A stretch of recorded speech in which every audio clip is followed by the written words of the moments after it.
"Woman who cannot bear children is no woman at all," declared Charles Whitmore to the assembled gentlemen in the smoking room of his Fifth Avenue mansion, his words cutting through the autumn air of 1847 like a blade through silk. Eleanor Whitmore sat in the adjacent drawing room, her delicate fingers trembling as she arranged the imported Dutch tulips in their crystal vase, each petal a reminder of the barrenness that had become the defining characteristic of her existence. The mahogany walls of the Whitmore estate seemed to close in around her, as the laughter of the men echoed through the corridors, their amusement at her expense a familiar symphony that had played for 3 years of childless marriage. The grandeur of their Manhattan residence spoke of old money and older traditions, where bloodlines mattered more than beating hearts, and heirs superseded happiness in the hierarchy of importance. Eleanor's reflection caught in the gilt-framed mirrors that lined the hallway, showing a woman whose beauty had become a mockery. Alabaster skin that would never stretch with pregnancy, emerald eyes that would never gaze upon her own child, lips that would never whisper lullabies to a babe at her breast. The Persian rugs beneath her silk slippers had been chosen for their ability to muffle the sound of children's laughter, a cruel irony that now served only to deaden the echo of her own footsteps through empty nurseries. Charles had married her for her father's shipping fortune and her mother's impeccable lineage, a union blessed by society, but cursed by nature's refusal to grant them progeny. The wedding portrait that dominated the main staircase depicted a couple radiant with hope and promise. But 3 years of monthly disappointments had transformed that hope into bitter resentment, and that promise into a prison of expectations. Eleanor remembered the early days when Charles would hold her close after each failed month, whispering reassurances about patience and divine timing. But those tender moments had gradually given way to cold shoulders and cutting remarks about her fundamental failure as a wife. The social calendar that once brought joy now served as a monthly reminder of her inadequacy, each christening invitation a paper dagger to her heart, every baby shower an exercise in maintaining composure while her soul shattered. Mrs. Astor's weekly salons had become trials by fire, where the matrons of New York society would discuss their children's accomplishments with barely concealed satisfaction, their eyes sliding toward Eleanor with mixtures of pity and superiority. The younger wives would unconsciously place protective hands over their rounded bellies when speaking to her, as though her barrenness might prove contagious, spreading like a social disease through the carefully maintained bloodlines of Manhattan's elite. Her own mother had taken to avoiding her gaze during family gatherings, the disappointment radiating from her person like heat from a forge, while Charles's mother made increasingly pointed comments about the importance of securing the family legacy. The servants whispered behind closed doors about the master's growing coldness toward his wife, their loyalty torn between discretion and gossip, their observations becoming the foundation for rumors that spread through the interconnected network of domestic staff that served New York's finest families. Eleanor found herself becoming a ghost in her own home, moving through rooms that had been prepared for a family that would never exist, her presence tolerated rather than welcomed. The physicians had exhausted their examinations and their explanations, offering theories about nervous constitution and female vapors, while prescribing tonics that tasted of false hope and bitter herbs. Dr. Morrison had been particularly brutal in his assessment, informing Eleanor with clinical detachment that some women were simply not designed for motherhood, their bodies rejecting the natural order as surely as soil might reject a planted seed. Charles had received this news with the expression of a man who had purchased a thoroughbred, only to discover it was lame, his investment in their marriage yielding no returns and no prospect of future profit. The nursery that had been decorated in anticipation of their first child remained locked, its cheerful yellow walls and hand-carved cradle serving as a monument to dashed hopes and unfulfilled promises. Eleanor had taken to avoiding that wing of the house entirely, but sometimes in the deep of night, she would find herself standing before its closed door, her hand resting on the brass handle, while tears traced silent paths down her cheeks. The baby clothes that had been lovingly purchased and carefully preserved were now painful relics, each tiny garment a testament to the children who would never wear them. Society's expectations weighed upon her shoulders like a mantle of lead. The unspoken understanding that a woman's worth was measured by her fertility creating an impossible burden that she carried in silence. The other wives spoke of their children with casual pride,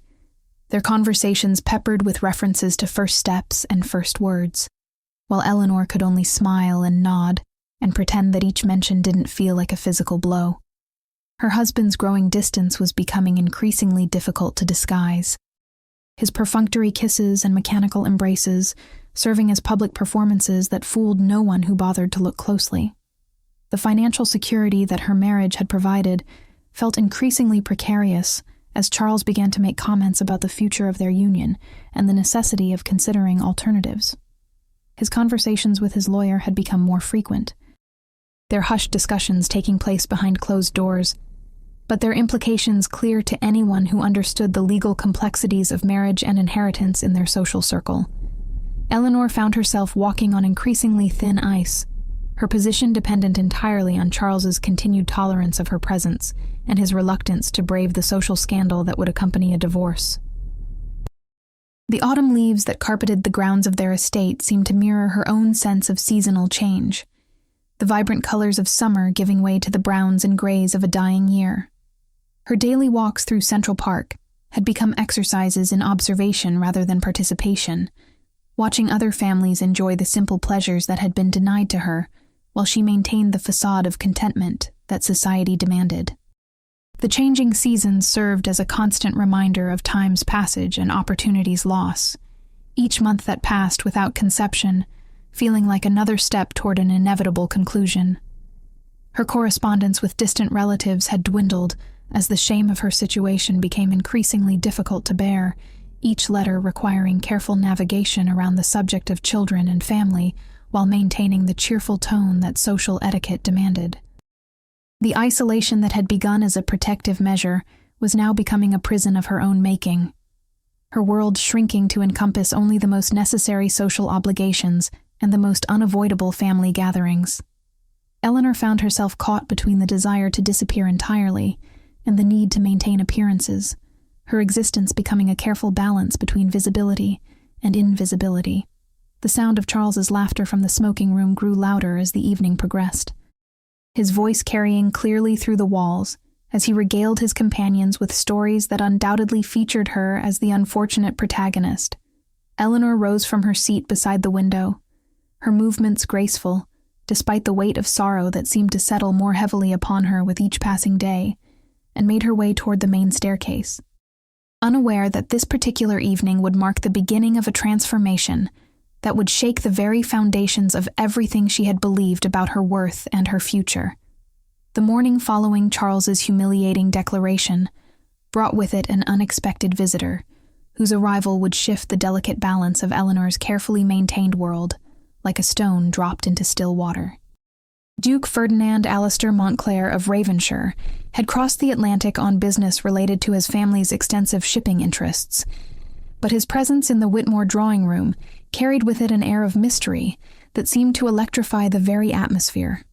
Eleanor descended the grand staircase to find her husband displaying the particular brand of obsequious charm he reserved for titled Europeans,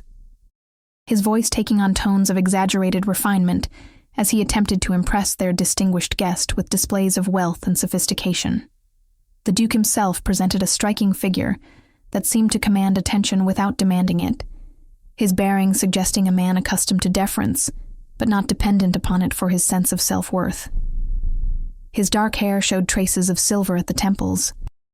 and his eyes held depths that spoke of experiences far beyond the shallow concerns of New York society, carrying within them a gravitas that made Charles's attempts at grandeur appear childish by comparison. When Eleanor entered the room, the Duke rose with a fluidity that suggested both strength and grace, his bow precise without being servile, his gaze meeting hers with an intensity that made her pulse quicken in ways she had almost forgotten were possible. Charles's introduction of his wife carried undertones of apology, as though he were presenting damaged goods to a potential buyer while attempting to highlight their remaining attractions. The Duke's response revealed a courtesy that ran deeper than mere politeness, his acknowledgement of Eleanor's presence treating her as an individual worthy of respect, rather than a decorative appendage to her husband's social standing. Their brief conversation about her impressions of European art revealed an intellect that Charles had long since ceased to value, her observations drawing responses from the Duke that suggested genuine interest rather than polite tolerance. The breakfast that followed became an exercise in social navigation, as Eleanor found herself caught between her husband's increasingly obvious attempts to align himself with ducal interests and her own growing fascination with their guests' perspectives on matters that extended far beyond the narrow confines of New York society. The Duke spoke of his travels through Italy and France with the casual authority of someone who had experienced, rather than merely observed, foreign cultures, his descriptions painting pictures that awakened longings in Eleanor for worlds beyond the limitations of her current existence. Charles's contributions to the conversation revealed his fundamental inability to comprehend experiences that could not be reduced to monetary value or social advantage. As the morning progressed, Eleanor became increasingly aware of subtle tensions developing between the two men, their polite exchanges carrying undercurrents of assessment and evaluation that suggested deeper purposes behind the Duke's visit than mere business courtesy. Charles's questions about ducal properties and investments revealed his characteristic inability to engage with any topic that did not directly relate to his own advancement, while the Duke's responses demonstrated a patience that seemed to cost him considerable effort. Eleanor found herself studying their guest's face for clues to his true thoughts, noting the way his expression would briefly tighten when Charles made particularly crass observations about the relative merits of American versus European society. The revelation that the Duke would be remaining in New York for several weeks transformed what might have been a single awkward encounter into an extended social obligation that filled Eleanor with both anticipation and dread. Charles immediately began planning elaborate entertainments designed to showcase their wealth and social connections, his suggestions revealing his complete misunderstanding of what might actually interest a man of the Duke's obvious sophistication. Eleanor watched her husband's maneuvering with growing embarrassment, recognizing in his behavior the desperate quality of someone trying to impress a person whose approval was fundamentally beyond his reach. The Duke's acceptance of their invitation to stay as a guest in their home created new complexities that Eleanor was not entirely prepared to navigate, his presence transforming familiar spaces into charged environments, where every interaction carried the potential for either profound connection or devastating social miscalculation. The arrangement of accommodations became a delicate matter of protocol, with Charles insisting upon providing their guest with the finest suite, while Eleanor found herself tasked with ensuring that every detail of his comfort was attended to with appropriate care. The domestic routine that had become numbingly predictable was suddenly infused with new purpose and unexpected challenges. During their first evening as hosts, Eleanor discovered that the Duke possessed not only the refined manners expected of his station, but also an unexpected warmth that made conversations with him feel more like intimate exchanges between old friends than polite social obligations. His questions about her interests and opinions carried genuine curiosity rather than mere politeness, drawing from her responses that revealed aspects of her personality that had been dormant for so long she had almost forgotten they existed. The evening's entertainment revealed Charles at his worst, his attempts to dominate conversations and showcase his wealth, creating an atmosphere of tension that made Eleanor acutely aware of the differences between her husband's performance of sophistication and their guest's natural aristocracy. The Duke's obvious intelligence and refinement highlighted by contrast the limitations of Eleanor's current circumstances, making her increasingly conscious of the ways in which her marriage had diminished rather than enhanced her potential for growth and fulfillment.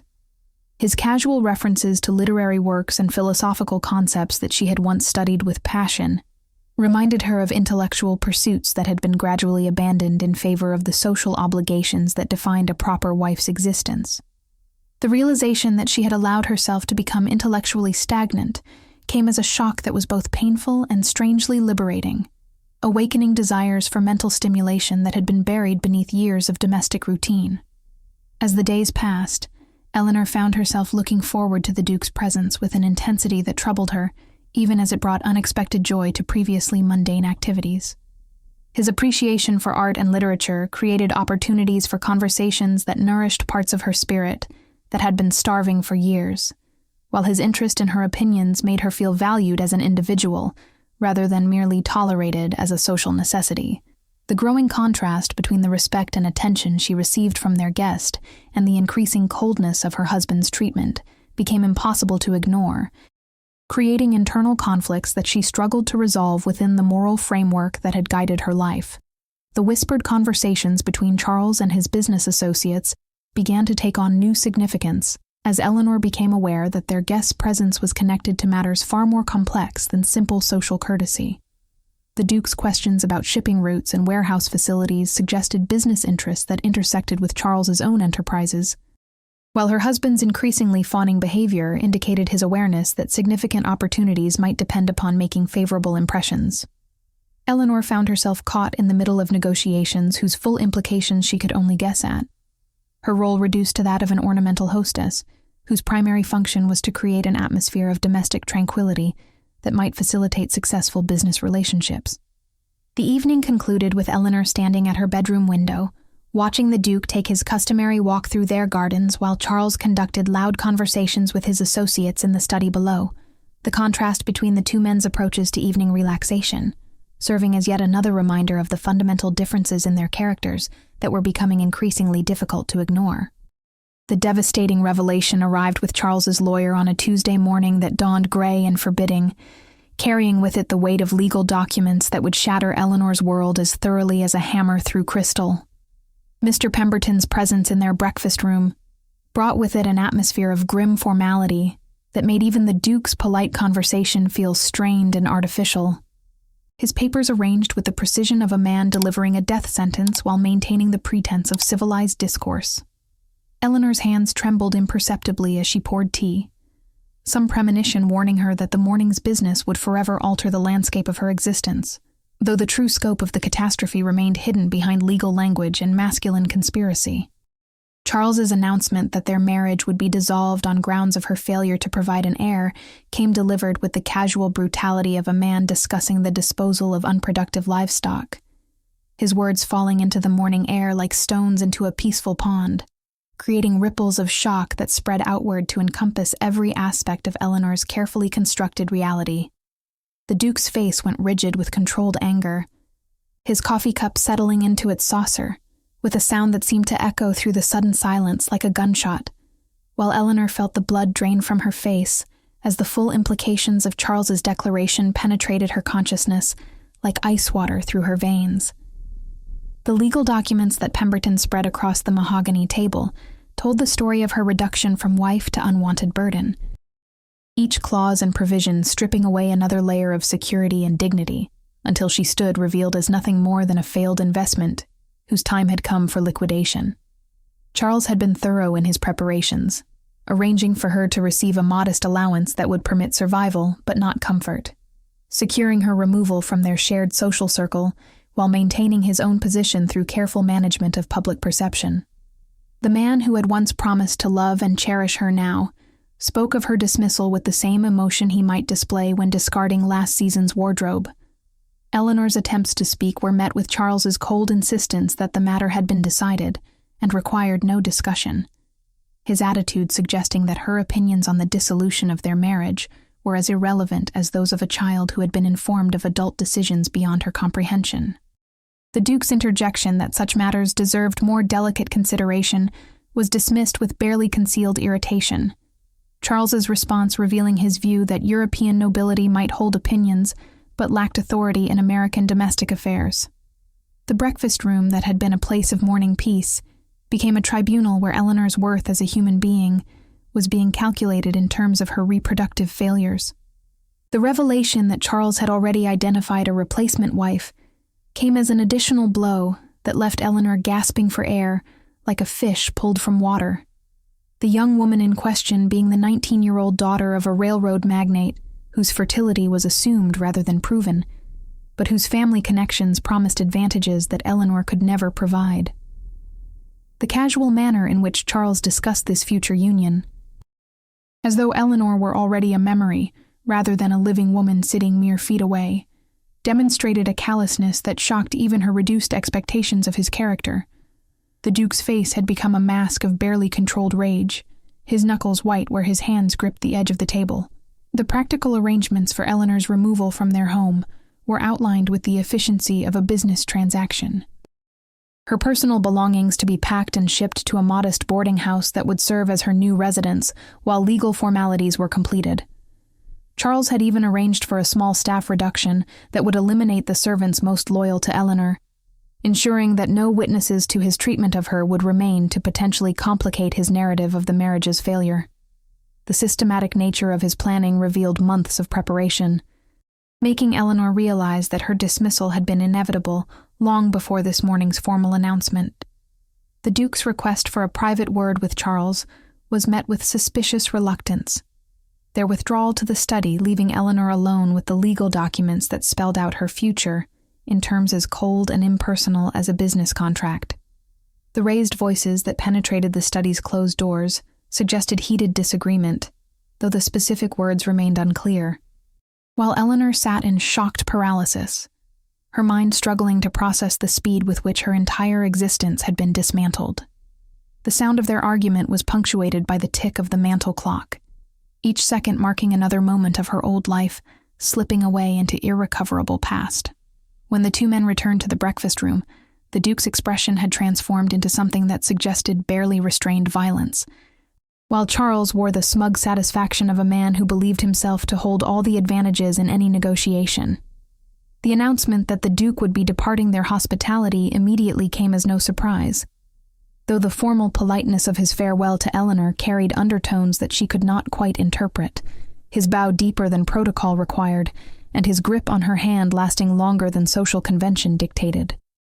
His departure removed the only witness to Charles's behavior, who might have possessed the authority to challenge it.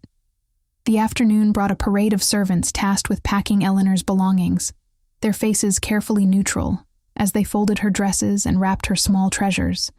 their silence speaking volumes about their awareness that any show of sympathy might cost them their positions. The systematic dismantling of her personal space proceeded with heartless efficiency, each item removed serving as another piece of evidence that her presence in this house had been temporary and conditional rather than permanent and valued. The nursery remained locked, its contents now serving as a museum to her failures rather than a shrine to her hopes. The evening meal that she was expected to share with Charles became an exercise in surreal normalcy,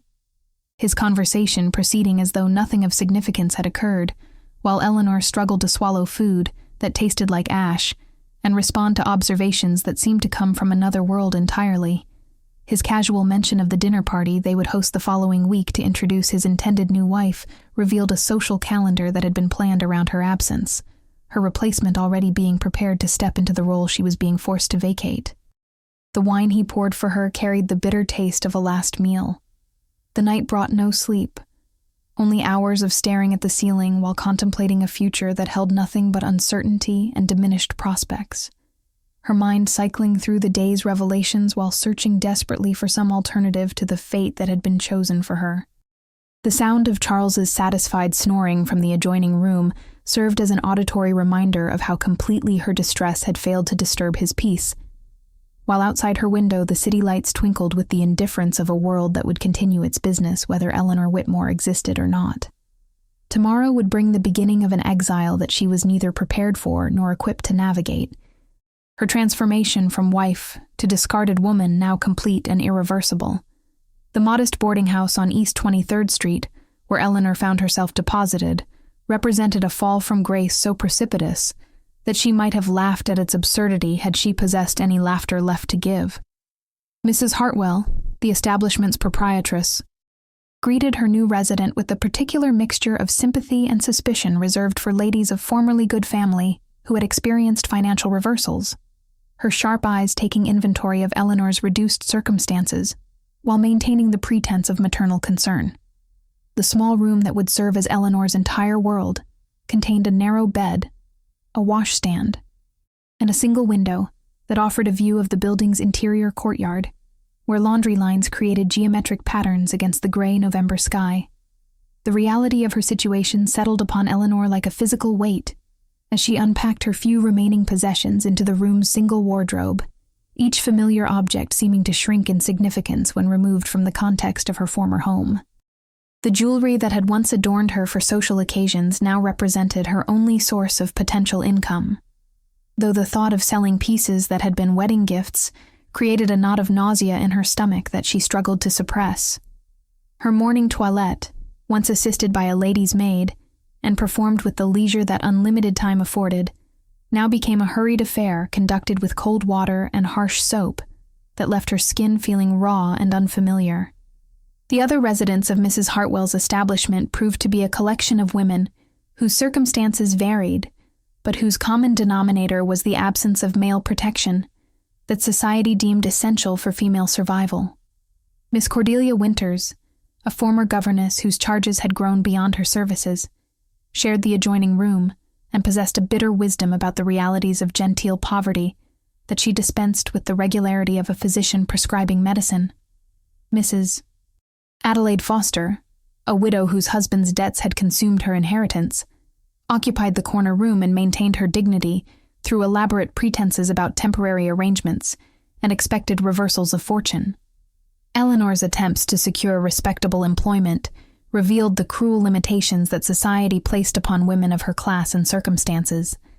her refined education proving more hindrance than help in a world that viewed former wives with suspicion and assumed that any woman alone must have committed some moral failing to find herself in such circumstances. The employment agencies that catered to genteel ladies offered positions as governesses and companions that required references she could not provide and experience she did not possess. While her obvious unfamiliarity with actual work made potential employers doubt her commitment to positions they viewed as permanent arrangements rather than temporary expedients. The social isolation that accompanied her changed circumstances proved more devastating than the material deprivations, as former acquaintances crossed streets to avoid uncomfortable encounters, while friends discovered pressing engagements whenever she attempted to maintain previous relationships. The invisible barriers that separated her new world from her former one became apparent through countless small humiliations.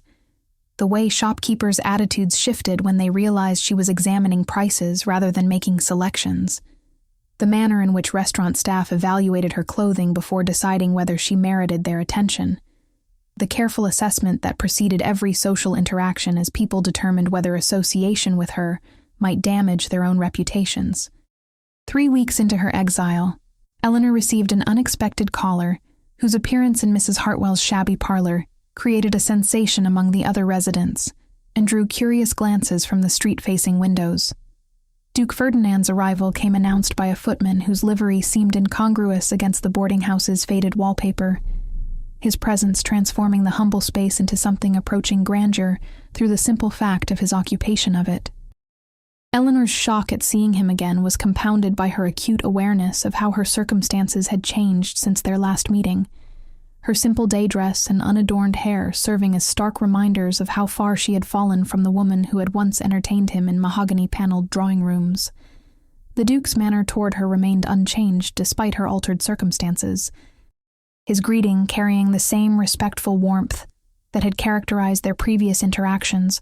while carefully avoiding any reference to the dramatic change in her situation. His request for a private conversation led them to Mrs. Hartwell's garden, where late autumn roses clung to their thorny stems with the same stubborn persistence that Eleanor was attempting to maintain in her own reduced circumstances. The Duke's opening observation that he had been deeply disturbed by the manner of her treatment revealed an awareness of details that suggested he had made inquiries into the full circumstances of her divorce. The revelation that the Duke had attempted to intervene on her behalf came as both a shock and a source of unexpected comfort, his description of his confrontation with Charles revealing a depth of outrage that no one else had shown on her account. His explanation that Charles had proved immune to both reason and social pressure painted a picture of her former husband as even more calculating and heartless than she had realized, while his obvious frustration at his inability to prevent her exile demonstrated a concern for her welfare that moved her nearly to tears. The Duke's admission that he felt partially responsible for her fate, believing that his presence in their home had somehow accelerated Charles's decision to act, revealed a burden of guilt that she hastened to absolve him of carrying. The conversation that followed revealed facets of the Duke's character that formal social interactions had only hinted at, his questions about her current circumstances demonstrating genuine concern rather than mere curiosity, while his careful observations about her strength in facing adversity suggested an understanding of her situation that went beyond surface sympathy. His casual mention of his own experiences with family disappointment and social expectation revealed depths of personal struggle that his public persona had successfully concealed, creating an unexpected intimacy that made Eleanor conscious of how isolated she had become from meaningful human connection. The Duke's presence reminded her that conversation could be pleasure rather than mere social obligation. As their meeting progressed, Eleanor found herself sharing details of her daily life that she had not spoken aloud to anyone, the relief of honest communication proving almost overwhelming after weeks of carefully maintaining facades for the benefit of her fellow boarders and potential employers. The Duke's responses revealed not only sympathy, but also practical understanding of the challenges she faced,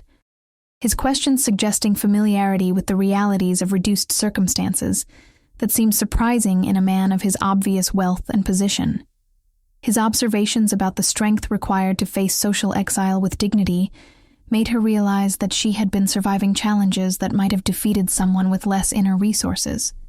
The Duke's departure came with promises of continued correspondence and hints of assistance that he wished to offer, though Eleanor's pride made her reluctant to accept charity even from someone whose motives she trusted implicitly. His final observation that her current circumstances represented temporary setbacks rather than permanent defeats carried a conviction that began to penetrate the despair that had settled around her like winter fog. As she watched his carriage disappear down the street, Eleanor felt the first stirring of hope that she had experienced since the morning her world had collapsed, though she remained uncertain whether that hope was justified or simply another cruel illusion that would ultimately prove as fragile as all her previous expectations of happiness. The evening brought reflection on the day's unexpected developments, Eleanor's mind returning repeatedly to the Duke's presence and the way his visit had temporarily transformed her shabby surroundings into a space where meaningful conversation and mutual respect could flourish, despite the absence of material comfort. The letter that arrived with the morning post bore the Duke's personal seal and carried within its elegant folds an offer that would either represent salvation or temptation beyond Eleanor's moral capacity to resist. His proposal, written in precise script that revealed both careful consideration and genuine emotion, requested her acceptance of a position as hostess for his American business interests, a role that would provide not only respectable employment, but also the opportunity to rejoin society at a level commensurate with her natural abilities and refined education. The compensation he offered would restore her material comfort, while the social position would reestablish her respectability, but the underlying implications of such an arrangement created moral complexities that Eleanor found herself unable to resolve through rational consideration alone. The Duke's carefully worded explanation that his extensive American properties required feminine supervision during his periodic visits to oversee his interests provided a plausible framework for their association, though Eleanor possessed sufficient worldly knowledge to understand that society would view their relationship through lenses colored by assumption and speculation.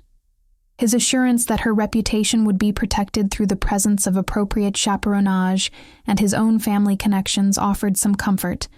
but the fundamental question remained whether accepting his offer would represent practical wisdom or moral compromise that would forever alter her sense of herself and her place in the world that had already judged her so harshly.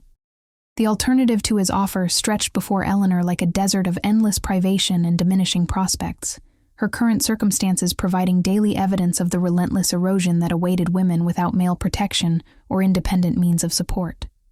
Mrs. Hartwell's establishment represented only a temporary refuge.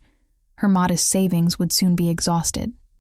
and the employment opportunities available to women of her class remained limited to positions that would provide subsistence but never restoration of the life she had lost.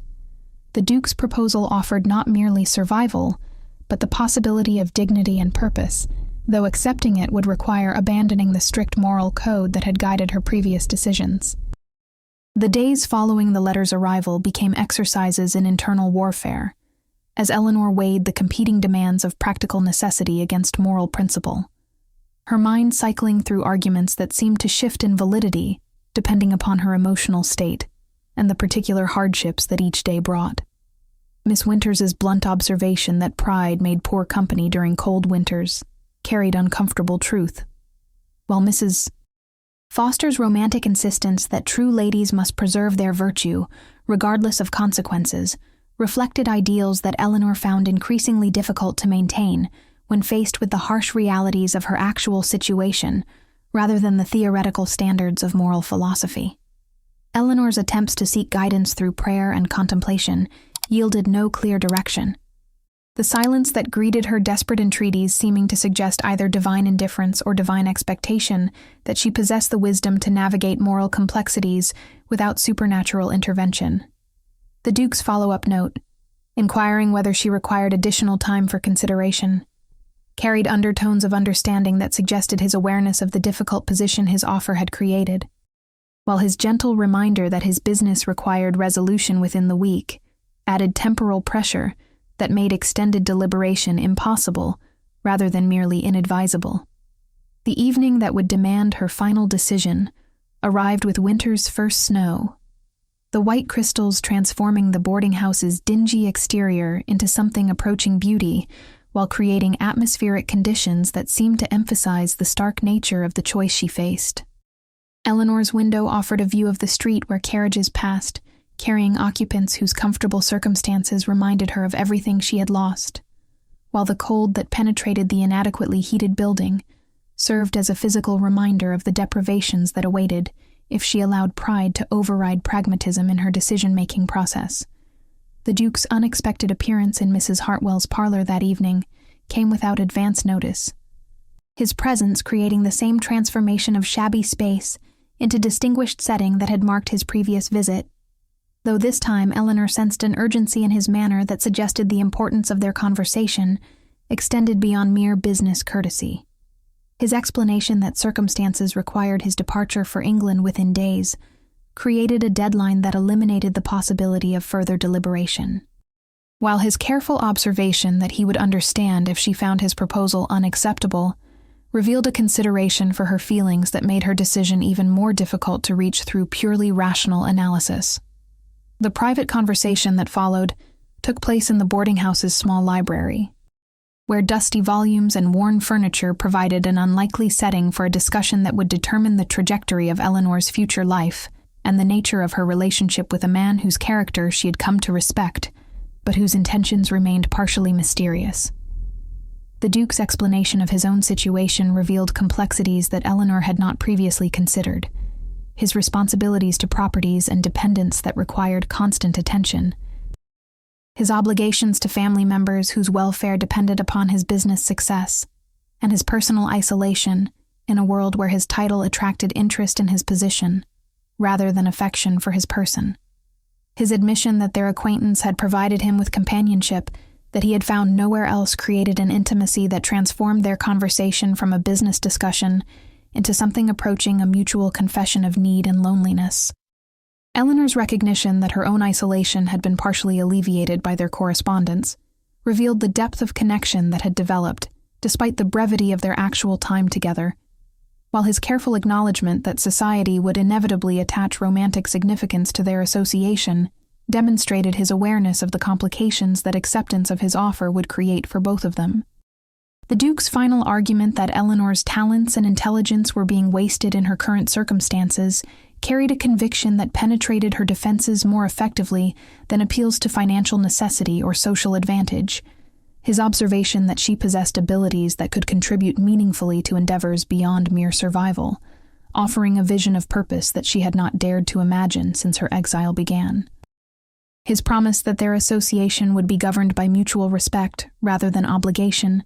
created a framework that addressed her moral concerns while providing the security that her practical situation demanded. As midnight approached, and the Duke awaited her answer, Eleanor found herself facing a choice that represented more than mere acceptance or rejection of employment, but rather a fundamental decision about whether she would allow circumstances to define her limitations, or whether she would embrace the possibility of creating a new identity that transcended society's narrow expectations for women in her position.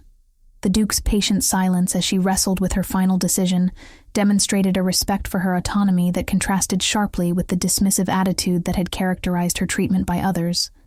while his obvious concern for her welfare provided evidence that his offer stemmed from genuine care rather than mere convenience.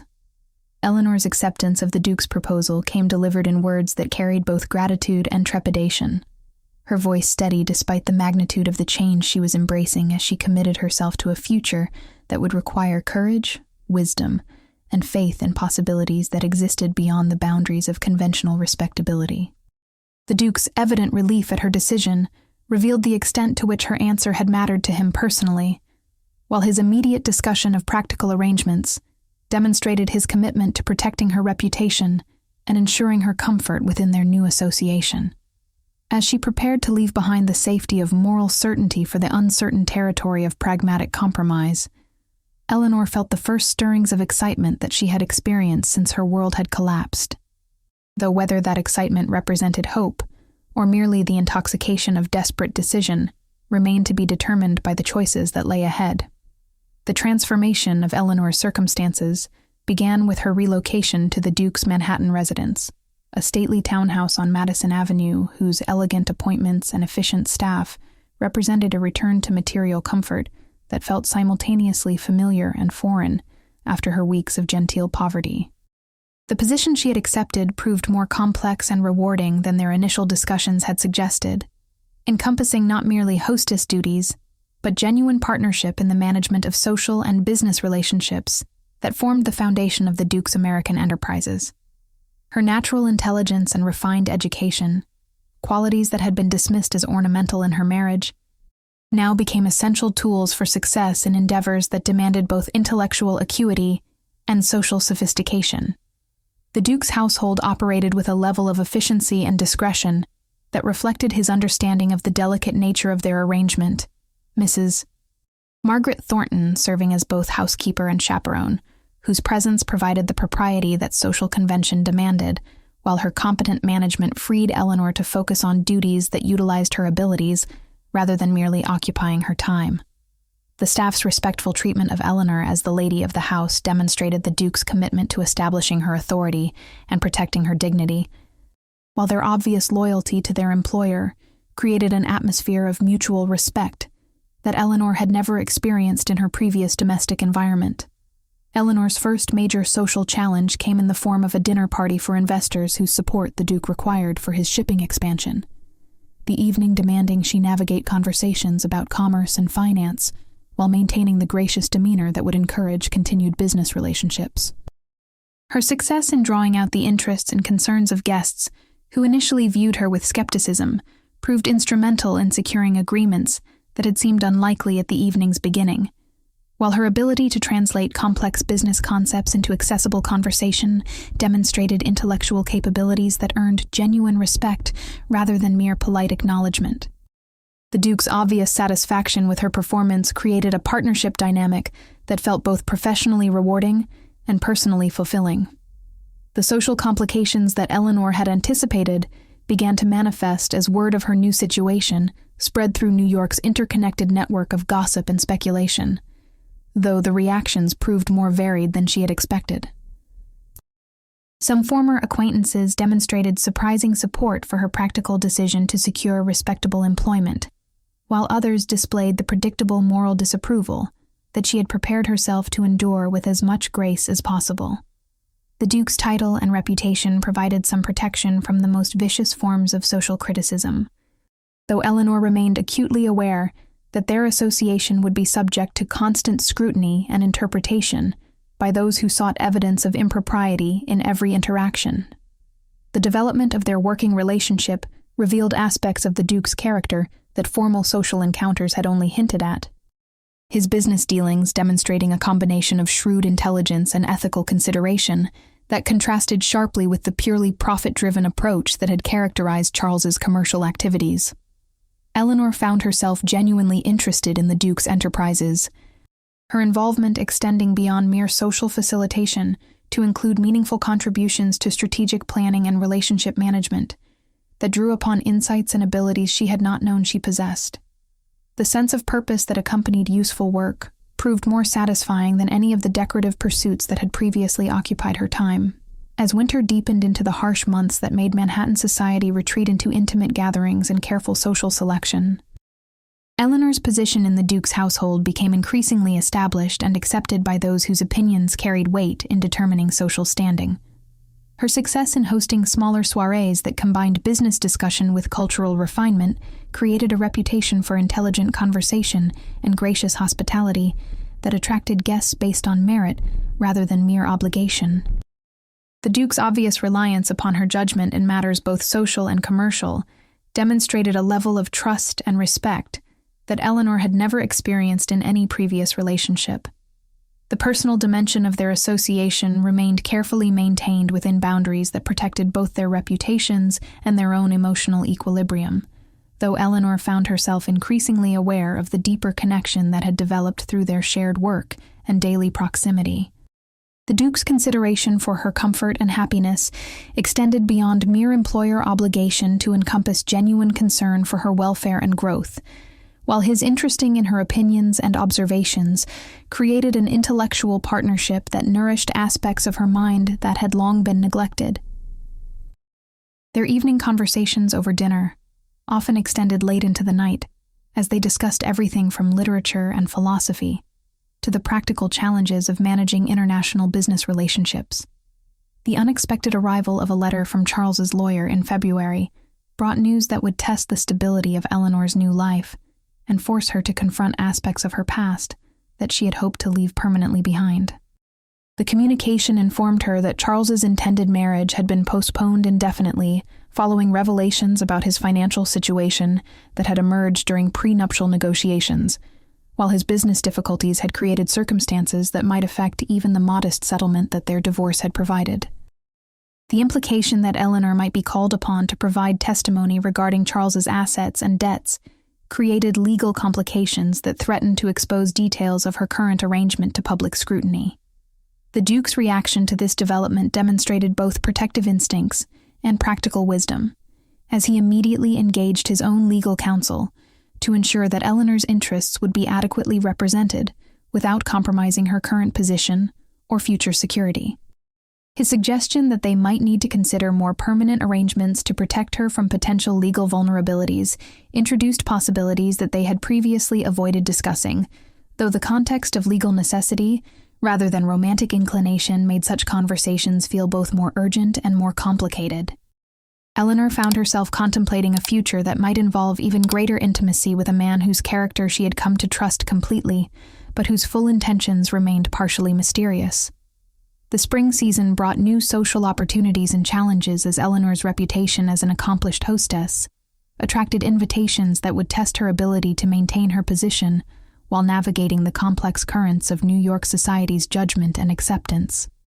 The Duke's announced intention to remain in America for an extended period, citing the success of his business ventures and his satisfaction with current arrangements, created speculation about his long-term plans that inevitably included discussion of Eleanor's role in his future decisions. Their partnership had evolved into something that transcended mere business convenience, though the nature of their relationship remained carefully undefined in ways that protected them both, while creating an undercurrent of anticipation that colored every interaction. The season's most significant test came in the form of an invitation to the Astors' annual ball, an event that would either confirm Eleanor's restoration to acceptable society or provide a public forum for any remaining disapproval of her choices to manifest in ways that could damage both her reputation and the Duke's business interests. Eleanor's acceptance of the invitation, supported by the Duke's determination to present their partnership as evidence of her successful adaptation to changed circumstances, represented a gamble that would either establish her new position permanently or force them to reconsider the viability of their current arrangement. As she prepared for an evening that would serve as both social triumph and final examination of her transformation from discarded wife to valued partner, Eleanor reflected on the journey that had brought her from the depths of despair to the threshold of possibilities she had never dared to imagine, though the ultimate resolution of her story remained dependent upon the acceptance or rejection that awaited her in society's most glittering setting. The Astor Ball of 1848 would become legendary in New York society, not merely for its usual display of wealth and social hierarchy, but for the dramatic revelation that would reshape Eleanor's understanding of her place in the world and transform her relationship with the Duke from carefully maintained partnership into something approaching family recognition. Eleanor's entrance on the Duke's arm created the expected stir of whispered speculation and careful observation, her elegant gown and confident bearing serving as evidence of her successful adaptation to changed circumstances, while her obvious comfort in the Duke's company suggested a relationship that had transcended mere employer convenience. The evening's early hours proceeded with the predictable mixture of genuine welcome from true friends and barely concealed judgment from those who viewed her presence as evidence of declining moral standards in modern society. The Duke's behavior throughout the evening demonstrated a protective pride that went beyond mere social courtesy. His introduction of Eleanor to distinguished guests, treating her as a valued associate, whose opinions and insights merited serious consideration, rather than a decorative appendage whose primary function was ornamental. His obvious satisfaction with her successes in conversation and her graceful navigation of potentially awkward social encounters revealed a personal investment in her triumph that seemed to extend beyond professional necessity into realms of genuine affection and respect. Eleanor found herself rising to meet the challenges that the evening presented. Her responses to subtle challenges and her engagement with complex discussions, demonstrating capabilities that her previous life had never allowed her to develop or display. The evening's transformation from social test to personal revelation began with the arrival of an unexpected guest, whose presence would alter everything Eleanor believed about her past and her future prospects for happiness and belonging. Lord Reginald Whitmore, Charles's uncle, and a figure whose existence had been carefully concealed from Eleanor during her marriage, appeared in the Astor ballroom with the bearing of a man accustomed to commanding attention and respect, through character, rather than mere position. His immediate recognition of Eleanor, despite their never having been introduced, created a moment of confusion that quickly transformed into shock as he approached with obvious intention to speak privately with both her and the Duke. The revelation that Lord Reginald had been searching for Eleanor since learning of her treatment at Charles's hands came as a stunning disclosure that cast her entire marriage and subsequent exile in new light. His explanation that family loyalty had been compromised by Charles's deliberate concealment of her existence, revealing the extent of her former husband's manipulation and control. Lord Reginald's description of Charles as the black sheep of an otherwise honorable family provided context for behavior that Eleanor had attributed to personal failing rather than systematic deception. While his obvious anger at his nephew's treatment of her demonstrated that not all of Charles's relatives had participated in or approved of the cruelties that had been inflicted upon her, the Duke's reaction to these revelations displayed a complexity of emotion that suggested personal stakes in Eleanor's situation that went beyond mere employer concern or even intimate friendship. His questions about Lord Reginald's authority and intentions revealing a protective instinct that spoke to deeper feelings than their carefully maintained boundaries had previously allowed either of them to acknowledge. Lord Reginald's explanation that Eleanor's marriage settlement had been deliberately misrepresented, and that she was entitled to significantly greater compensation than Charles had provided, created legal implications that would require immediate attention, though the more important revelation concerned family relationships that Eleanor had never known existed. The moment that would transform Eleanor's understanding of her own identity came when Lord Reginald revealed that his late sister, Charles's mother, had spoken often of her desire to know the woman who would join their family, her death occurring shortly before Eleanor's marriage, but not before she had made provisions for her daughter-in-law's welfare that Charles had concealed and violated. The existence of a family legacy that recognized Eleanor's value and worth independent of her reproductive capabilities provided validation that she had never received during her marriage. While Lord Reginald's obvious intention to correct the injustices that had been perpetrated against her offered hope for resolution that extended beyond mere financial compensation, the Duke's announcement that he had something of his own to reveal created anticipation that was both thrilling and terrifying. His careful explanation that his interest in Eleanor's welfare had begun before their official meeting, suggesting connections and circumstances that she had never suspected. His admission that Lord Reginald had approached him months earlier with concerns about Eleanor's situation, and that his arrival at the Whitmore household had been motivated by investigative rather than purely social purposes, recontextualized their entire relationship in ways that made Eleanor question everything she thought she understood about coincidence, choice, and destiny. The Duke's final revelation that he and Lord Reginald were distantly related through marriage, and that Eleanor's situation had come to his attention through family correspondence rather than chance encounter, created a framework of connection and concern that transformed her understanding of the events that had brought them together. His explanation that what had begun as family obligation to investigate her circumstances had evolved into genuine admiration for her character, and abilities provided the context that made his subsequent offer of employment and protection seem less like charity and more like recognition of inherent worth. The Duke's admission that his feelings had progressed beyond mere familial duty to encompass genuine affection and respect created an emotional foundation that made their partnership feel both natural and properly grounded in mutual regard. Lord Reginald's proposal that Eleanor be formally recognized as a cherished member of his family, with all the social protection and financial security that such recognition would provide, offered restoration of position that would make her association with the Duke entirely respectable, while providing independence that would allow her to choose her future based on preference rather than necessity. The legal arrangements that he was prepared to implement would not only secure Eleanor's material welfare, but also establish her social standing in ways that would eliminate any remaining questions about her respectability or her right to move freely within the highest levels of society. Eleanor's response to these overwhelming revelations came delivered through tears of gratitude and relief that she had not shed since the dark days following her exile. Her acceptance of Lord Reginald's offer, creating a foundation of family support that would enable her to embrace whatever future she chose, without fear of social or financial catastrophe. The Duke's evident satisfaction with these developments, combined with his gentle suggestion that their partnership might continue under circumstances that would provide even greater opportunities for both personal and professional fulfillment, offered possibilities that Eleanor had not dared to imagine during the months when survival had consumed all her energy and attention. As the evening concluded with Eleanor surrounded by family she had never known existed, and accompanied by a man whose regard for her had transformed from protective concern into something approaching devotion, she reflected on the journey that had brought her from the depths of despair to heights of possibility that seemed almost too wonderful to believe. The Duke's final observation that families came in many forms,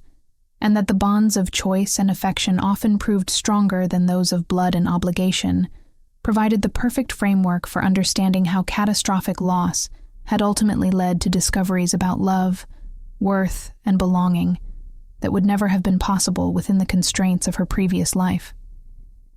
The final scene found Eleanor standing on the terrace of the Duke's townhouse, watching the sunrise paint Manhattan's skyline in shades of gold and promise,